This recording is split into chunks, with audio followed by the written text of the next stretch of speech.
Here at Paddy Power, we're the home of the Money Back Special, with some incredible offers every single week. Check out the website or app today. Terms and conditions apply. 18 plus, begambleaware.org. Hi there, welcome along to the Racing Post Cheltenham Day 4 Postcast. One more day to go. It's Bruce Millington, Paul Keeley, David Jennings and Paddy Powers. Tom Nugent, let's do the best race of the day and indeed the week first. The Cheltenham Gold Cup, sponsored by Magners. It's wide open, it's competitive, and Tom Nugent, what's the latest betting from Paddy Power? Yeah, we're 7-2 joint favourites now. Native River with the rain. Punters seem to have latched on to him a little bit, but Presenting Percy is our biggest anti-post liability. He's 7-2 joint favourite as well. Kansas Oboe next in at 4s, and it's 10-1 and bigger the rest. Ruby Walsh is jocked up in Bells Hill now, so that's been popular at 10s. I'm sure we'll be hearing more about Bells Hill in a moment, but Keels first. This rain is sheeting down, isn't it? We're talking on Thursday lunchtime. So you expecting soft? Yeah, you'd imagine it will be again now, won't you? It was starting to dry out yesterday. It wasn't as bad as we thought it was going to be, but they've had more rain this morning, so it's going to be on the soft side for sure, yeah. This is a tough race. I mean, just having one pick, you'd do well to get the winner, wouldn't you? But if you're only having one, who would you go for? Well, I think this is as hard as some of the handicaps in the day. It's a really, really tough race. I'm not going at the front of the market. I like one or two of Willie Mullins. One of them's Album Photo. Gave weight in a very easy beating to Total Recall, who'd been second in a Hennessy in his time at Tremor, and I know it's only we would call that a gaff track in Britain, but he did it in a really, really good time, and he had him beaten a long, long way out. He's just a 7-year-old on a roll, a bit like Kenboy as well, who won the Savills Chase at Leopardstown. They would be my two against the field. Kenboy and Album Photo, both Willie Mullins. I think you're going for another Willie Mullins horse, aren't you, DJ? I am, yeah. First of all, the one horse I don't fancy in the race at all is Native River. I would be keen to take him on. I think this is a much better Gold Cup than last year. You've got Presenting Percy, you've got Clandas Oboe, and you've got Bells Hill. 3 proper, genuine Gold Cup contenders, whereas last year it turned into a 2-horse race. I think it's a better race this year. The one I've liked for some time is Bells Hill. People keep saying about his Cheltenham form, but that's all been on the old course, and it's much tighter and sharper. You're turning more. This is a more galloping track on the new course. I just think he's a different horse this year. Last year he didn't make a seasonal reappearance until the 24th of February. He's had a completely uninterrupted prep this year. Everything has gone right. Ruby has picked him over the two that Paul has picked, and he thinks there's no comparison between them. That's good enough for me. I can't believe he's still a double figure price. I'm all over Bells Hill. How much do you fancy Bells Hill? Not at all. Just don't think he likes the place where he doesn't travel now. I know he says it's another track, but it's just the way he's gone round here. I can't really have him at all. OK, Tom, who's your fancy?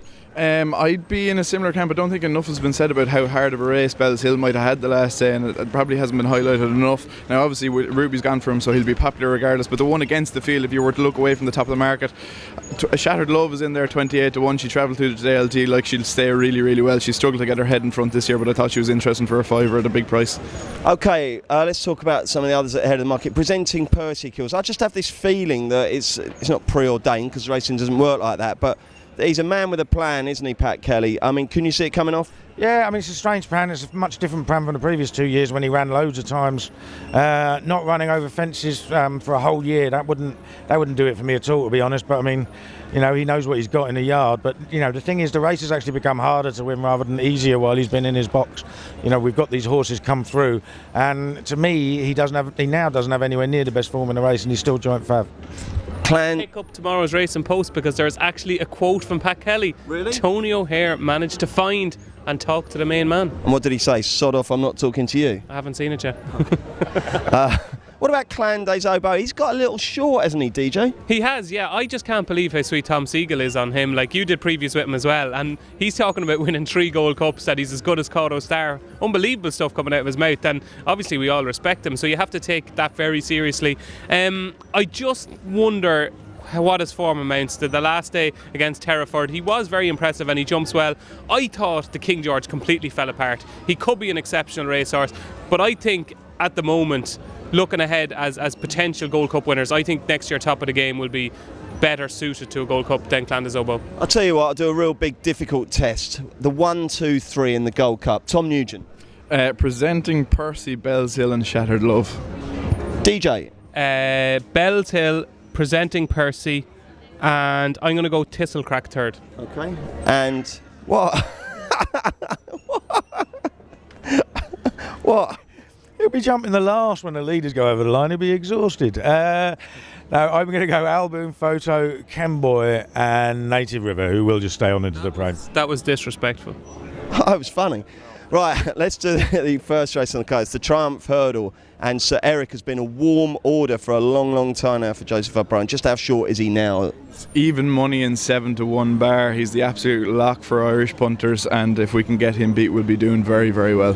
Do you think you can get him beat, Tom? I suppose Keldastan has done nothing but keep winning, so he's the one that we'd be looking to get him done, but he's just been very impressive. He's a classy horse in the flat himself, and it's looking very, very unlikely, but we'll try our best anyway. DJ, we had we had a message, didn't we, from Joseph last week to say that the horse had a stone bruise but that he was fine. I mean, should we read anything into that, or do you think it is all good? I think if it wasn't the modern era and everybody wants to know everything, we'd know nothing about it. I think it's just a case of we see the stuff with Santini, and I think Joseph felt that if a rumour got out, he would look bad, so he tried to get out there. I think it's fine. The fact that Fakir Didari ran in the Supreme tells you that they think he's fine. He'll probably win. He's a very good horse, but there is, because he's making the market, there's huge value in the each way market, and the one I like at a huge price and have done for some time is Cur Sublime, who's 20-1 at the moment with Paddy Power. He won't start 20-1, no way whatsoever. Davy Russell rides him.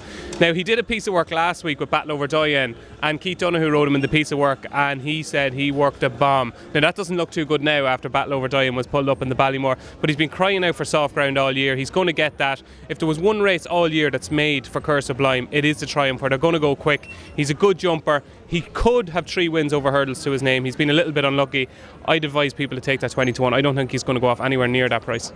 Keels, what's your view on the Triumph? Yeah, I mean, you're not going to be surprised if Sir Eric proves by miles the best horse in the race. I mean, he's a group race flat performer. He only got beat, less than 3 lengths by Stradivarius. But he did get a really, really easy time of it at Leopardstown last time, and he's going to have softer ground here, which will suit, but it might just test his jumping. And I thought Gardens of Babylon, I know he was beaten 6 lengths by him, but he actually came from last position in a race that was run really slowly, and I think he's a real strong stayer, and I can't see him finishing out the frame. I think he'll get closer to Sir Eric this time. I've had a decent each way bet on him. Okay, the 210 is the county hurdle. It's a tricky one. I think Willie's got the fav, hasn't he, Tom? Yeah, Whiskey Sour tops the market at 6-1. Chitabello's next in at 10s alongside Eclair de Beaufort. 12-1 Western Rider, Mr. Adjudicator, Crooks Peak, Capitan, Monsieur Lecoq and 14-1 bar. Pick the bones out of that. 28 runner handicap. Willie Mullins and Dan Skelton have won 6 of these since 2010. They're just the go-to men. Chitabello looks like he's been absolutely planned for this. He's only won once this season. Second to Midnight Shadow, beaten half a length. Went up £3 for that, but Midnight Shadow has since gone up £16. Chitabello's been given a wind operation, remains £10 lower than he was at his best last year. He looks absolutely thrown in. I think he's got to run a big race. The Mullins one I like is the mare Cut the Mustard. She's been running only in mares handicaps and travelling really well, and got to the front too soon last time. I'd imagine she'll be played late. There'll be my 2 stabs. Chitabello for Paul Keeley. Who for David Jennings? Yeah, I know you hate this, but I tipped Whiskey Sour in the paper last week for this race at 20-1, and he's 6-1 now, so I just wanted to get that in there. Yeah. Oh, well done. Isn't that great, eh? None of you could get the 20s, but you've got to be pleased for DJ, haven't you? Who do you fancy? Yeah, he's got a cracking chance, 6-1. The one I think who's suited to the race best, and it's interesting to see he's booked a £5 claimer, is Western Rider, who's just got form tied in with Grade 1 horses. I thought he ran well in the old Greatwood, as they used to call it earlier on in the season in November. He likes Cheltenham. He's now up to 150, but Harry Teal takes off £5. I find it hard to see him finishing out of the first 5, and at the prices, I think he's better value than Whiskey Sour at about 12-1. Have you sussed one for this, Tom? I haven't. I'd be under pressure, but just to highlight, we'll be paying 5 places, 0 powers, and if Chitabello wins, he's by a good horse called Sagebrook, and I have a filly yearling at home for sale if anyone wants to get in touch. Nice sales pitch. Yeah, absolutely. There you go. Right, we'll take a quick break and we'll be back with the rest of the Day 4 card at Cheltenham. Friends, or maybe more. Earn a 20 quid free bet for every friend you refer to Paddy Power, thanks to our Friends with Benefits programme. Log in to your Paddy Power account and share your referral link to get started. Terms and conditions apply. 18+ BeGambleAware.org. Welcome back to the Day 4 Racing Post Postcast. It's Bruce Millington, Paul Keeley, David Jennings and Paddy Power's Tom Nugent, and we are going to tackle another really tricky Day 4 test. It's the Albert Bartlett, loads of runners, wide open. What's the latest betting, Tom? This is a really good Albert Bartlett in my opinion. Lisnagar Oscar is top of the market 5-1 now. Burstdale next in at 6s alongside Commander of Fleet. Dicky Diver 15-2 and 8-1 bar. Given you're so keen on the race, perhaps you could give us the winner. It's a little bit unoriginal, but Lisnagar's Oscar form has just continued continue to get better and better. He's a lot of them covered in his last run, and I think he's the one to beat. I'd be very, very sweet in him at 5s now. He's my bet of the day, to be honest. Keels. Look, this is routinely the turn-up race of the meeting. You get outsiders win it year after year after year because most of the horses that run in it aren't tough enough. You've got the likes of Birchdale and Dicky Diver that just haven't had enough starts, and they will get beaten up. Lisnagar Oscar is tough, but if you like Lisnagar Oscar, there's a horse in there that beat him over course and distance earlier in the season and is 5 times the price. Now, Rock Point is his name, trained by Colin Tizard. He cannot possibly win on the form of his last 2 starts, but you'd have said the same about Kilbrick and Storm, who won the race for him last year at 33-1. He beat Lisnagar Oscar quite easy there, and if he returns to that sort of form, he's got a price. And in a race that you get a turn up, I'd definitely have a few quid each way on him. Okay, and DJ, who do you like? That deserved the laugh more than my tip earlier on. Rock Point, God. I fancy Rhinestone. I think I liked his run at the Dublin Racing Festival. I thought he stayed on really strongly. He's a touch of class. He started a very short price for the Champion Bumper last year, and I think the step up and trip has helped him. He's had a few issues, and his jumping needs to be ironed out a little bit, but going forward I think he's the most exciting horse in the race, and I think he has got that kind of appetite for battle that you need in this race. So Rhinestone, I actually fancy Joseph to have 3 winners on Friday, so Rhinestone is going to be the middle leg, I hope. Well, if you're not in front by the time the Gold Cup has been run, it gets very tough. We've got the Foxhunters and then 2 real beasts. To conclude the card, we'll do the Foxhunters next, 4:10, and it's pretty open this year, isn't it, Tom? Yeah, Stand Up and Fight is our 3-1 favourite. Uccello Conti is next in at 4-1. Hazel Hill 11-2, and 6-1. Road to Rome 7-1, and Bigger the rest. Keels, I like Uccello Conti. I think he's got a touch of class. Would you put me off him? I'm not a great expert when it comes to point form or anything, but isn't Uccello Conti just potentially different class? He ran, he was only 16-1 for the Grand National off a mark of 147 in April, and since then, he was in contention as well when he came down 4 out. Since then, he's won a point, 200 chases very easily. He's only 11, trained by Gordon Elliott. I mean, what's not to like? I agree. Do you agree? Yeah, I 3 votes for Uccello Conti. Stand Up and Fight. I think he'll finish 2nd, 3rd or 4th this year, and he might win it for the next 2 or 3 years in a row. That's how good I think he is, but he's just a bit of a baby for the race this year. You need to have the experience like Uccello Conti has. He's ran a National, he's ran a Thyestes. He just seems to tick every box, and the one final box when you look at these races, the jockey, and he's got by far the best jockey in the race. He's already had 2 winners, and if he's level coming over the last, Jamie's going to get him home. He's so strong. I think he could go off very short, Uccello Conti. I'll be advising people to back him today. Okay, and Tom? Yeah, I was a big fan of Uccello Conti for a very long time, but he constantly broke my heart. He nearly won 2 Paddy Powers. He should have won a Thyestes, and he ran well in a couple of Nationals, but I'm just concerned if he gets headed jumping the last, he mightn't fancy it a little bit. I've a few quid rolling in off a nice anti-post docket on Hazel Hill. I don't think he got enough credit after winning what maybe on paper doesn't look like an amazing Hunter Chase in Warwick, but I think he's a decent chance at 11-2. Okay, next up is the Grand Annual 2-mile chase run at a searching pace and another open contest. Tom, what's the latest bet? Yeah, 5 places here with Powers Magic Saint tops the market at 9-2. What's wrong with you? 7-1, 8-1, Not Another Muddle, and 10-1, and Bigger the rest. Keels, go first. Yeah, I think this could be the bet of the day. Not another muddle for Gary Moore. I thought he ran a race that said Grand Annual all over it when he won at Sandown a few weeks ago. And what's happened since just reinforces the view, because the third went out and won by 16 lengths next time and has gone up £10.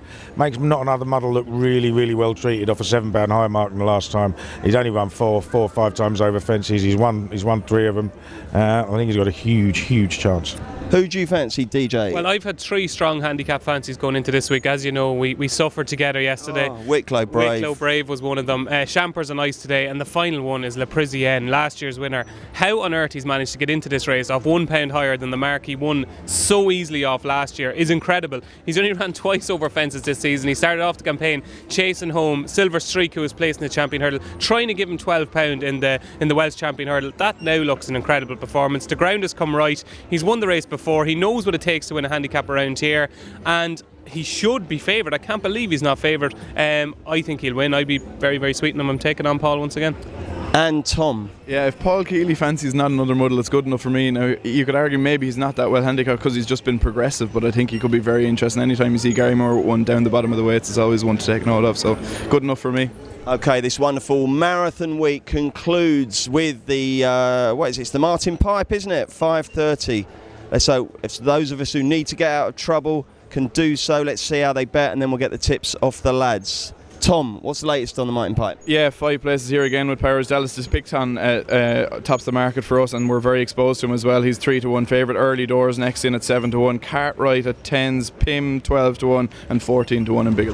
Would you be taking the back in the jolly at such a short price, Tom? Probably not in a kind of a lottery like the Martin Pipe, but you do get sometimes a really well handicapped or just a class horse in the race, so we'll be trying to get him beat anyway. In terms of betting, I know Early Doors is very well fancied for the JP McManus camp, but I'll be probably keeping my dough in my pocket and hopefully hitting the bar at that stage.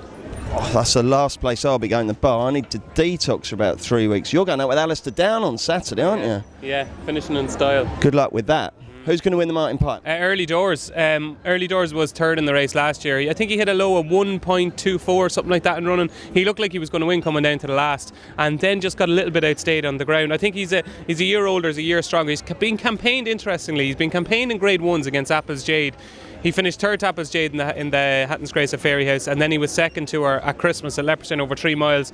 I just think he could be in a different league to these. I think he could potentially be a virgin on Grade 1 class. I don't think that any of the rest of these are, and I think he's very well handicapped. He's only a couple of pound higher than last year, and young John Joe Neal has been booked, so Early Doors to win the last race.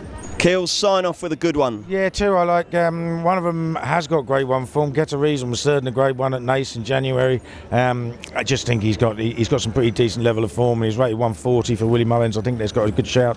And there's one down the bottom called Champagne Court who interests me. Jeremy Scott booked Rex Dingle, who's ridden 27 winners in Britain this year. He's had a really, really good season. Looks really promising.